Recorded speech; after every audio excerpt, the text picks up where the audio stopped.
तो कैसे हो मेरे प्यारे दोस्तों। मैं आशा करता हूँ कि आप लोग बेहद ही ठीक होंगे और अच्छे से अपने घर पे पढ़ाई कर रहे होंगे। तो मेरे भाई आज हम केमिस्ट्री का पहला नंबर चैप्टर रासायनिक अभिक्रिया एवं समीकरण को पढ़ने वाले हैं एवं आसान भाषा में। तो आप ये बताइए कि रसायन विज्ञान यानी रसायन शास्त्र क्या है। तो आप ये समझिएगा कि मतलब रसायन विज्ञान यह सिखाता है कि किसी भी पदार्थ में उसके संरचना, उसके गुण, उसमें हो रहे परिवर्तन के बारे में अध्ययन करना ही रासायनिक मतलब रसायन विज्ञान कहलाता है। तो रसायन विज्ञान का कहना है कि किसी भी पदार्थ के अंतर्गत होने वाले संरचना, संगठन, उसके गुणों एवं उसमें हो रहे परिवर्तनों के बारे में अध्ययन करना ही रसायन विज्ञान कहलाता है। तो मेरे भाई रसायन विज्ञान में आपको पढ़ना है पदार्थ, तत्व, यौगिक, मिश्रण, रासायनिक अभिक्रिया, संतुलित रासायनिक अभिक्रिया, असंतुलित रासायनिक अभिक्रिया, तत्वों के नाम, तत्वों के वर्गीकरण, तत्वों की संख्या, तत्वों की परमाणु संख्या, ये सभी आपको पहला नंबर चैप्टर में ही पढ़ना है। तो चलिए हम स्टार्ट करते हैं पदार्थ क्या है। तो देखिए पदार्थ प्राकृतिक में उपस्थित हर एक वस्तु, हर एक प्राणी, हर एक वस्तु, हर एक चीज पदार्थ है। जो जगह या स्थान घेरता है वो सारा चीज पदार्थ है।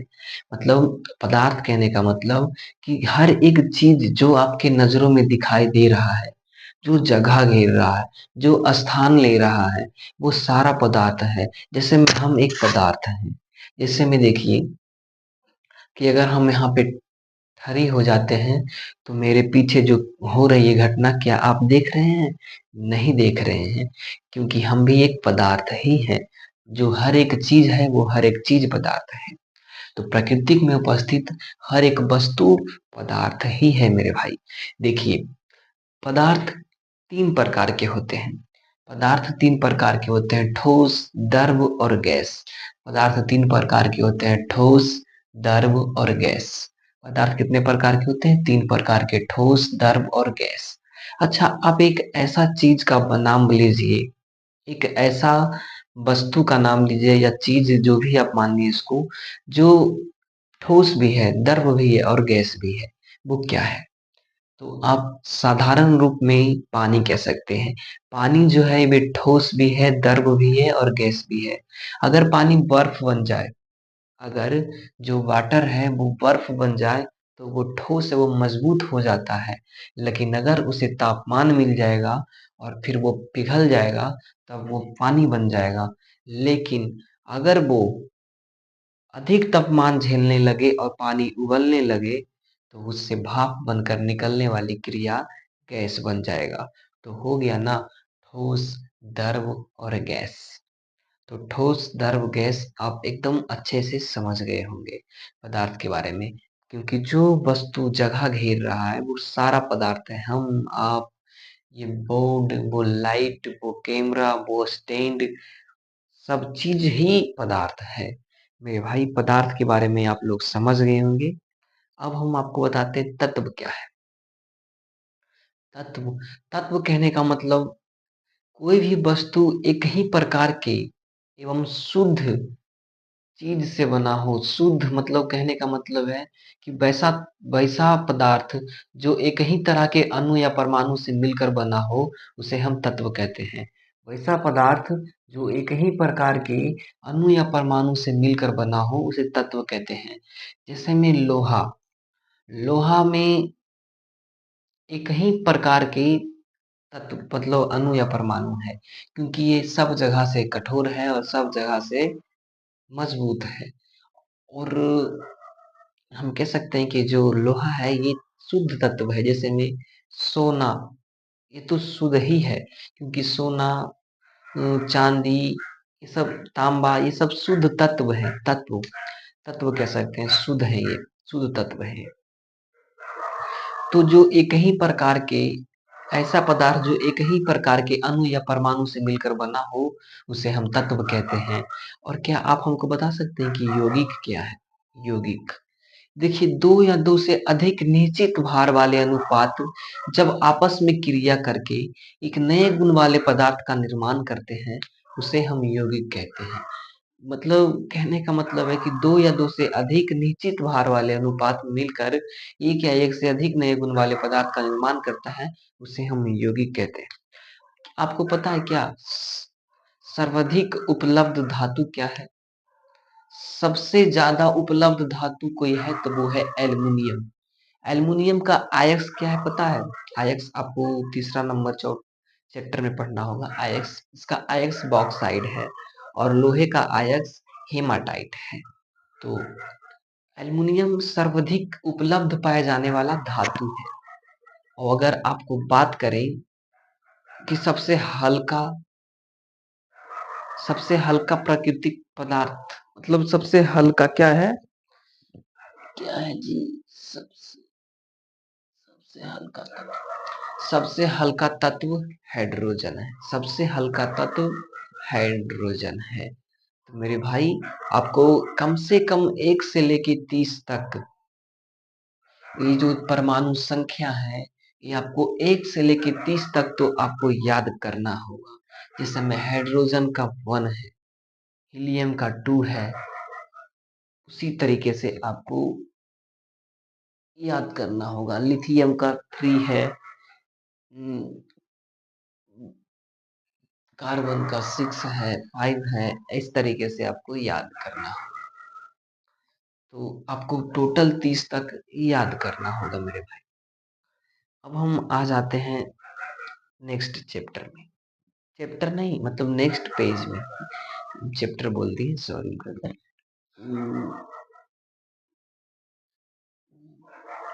देखिए क्या आप बता सकते हैं कि ग्रेफाइट क्या है? क्योंकि धातु और अधातु में भी आप फर्क पता कर लीजिए। जैसे में जो धातु होता है ये कठोर होता है एवं तन्य भी होता है, और जो अधातु होता है ये कठोर नहीं होता है, ये भंगुर होता है और ये तन्य नहीं होता है। जो धातु होता है ये जल के साथ मिलकर अभिक्रिया कर लेते हैं, और इसका जो प्राकृतिक होता है, धातु का जो प्राकृतिक होता है ये क्षारीय होता है, लेकिन जो अधातु है ये जल से अभिक्रिया नहीं करते हैं और इसका प्राकृतिक अम्लीय होता है। तो आप धातु और अधातु के बारे में भी थोड़ी सी जानकारी रख लें, क्योंकि ये बहुत ही इम्पोर्टेंट है भाई। धातु अधातु ये बहुत ही इम्पोर्टेंट है।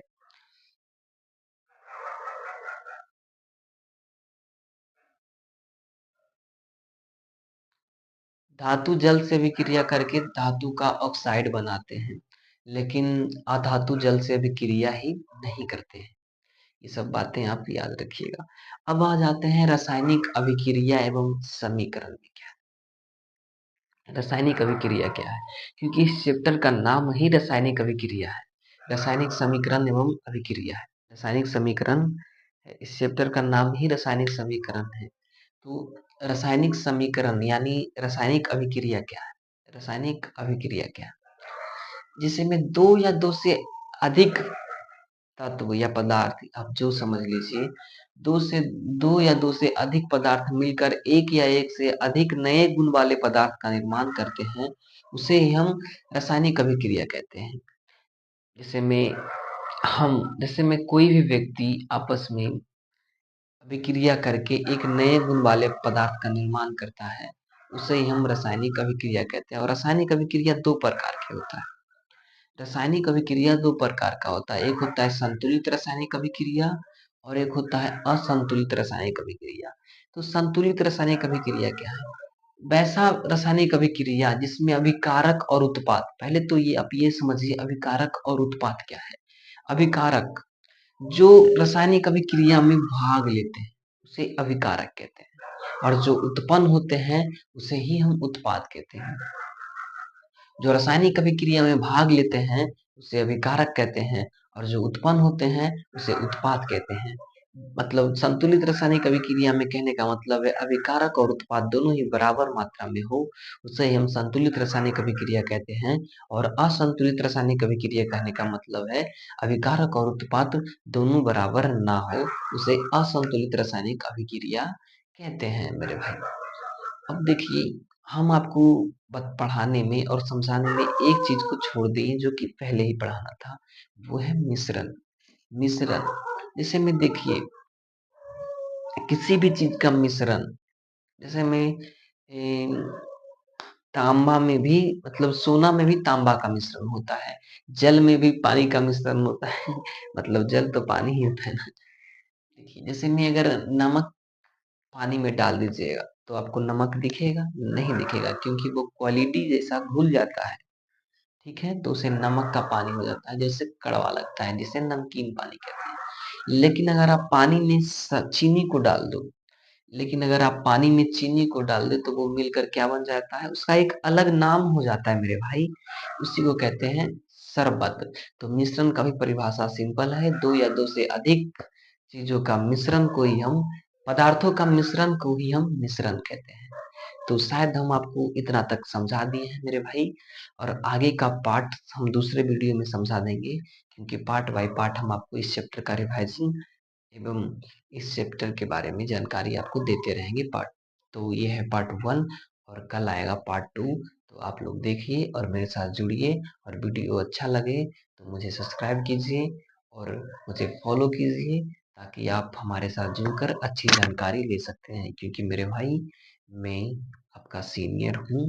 आप 2026 में एग्जाम देंगे और हम 2025 में दे दिए हैं। तो मिलते हैं नेक्स्ट पार्ट में। जय हिंद, जय भारत।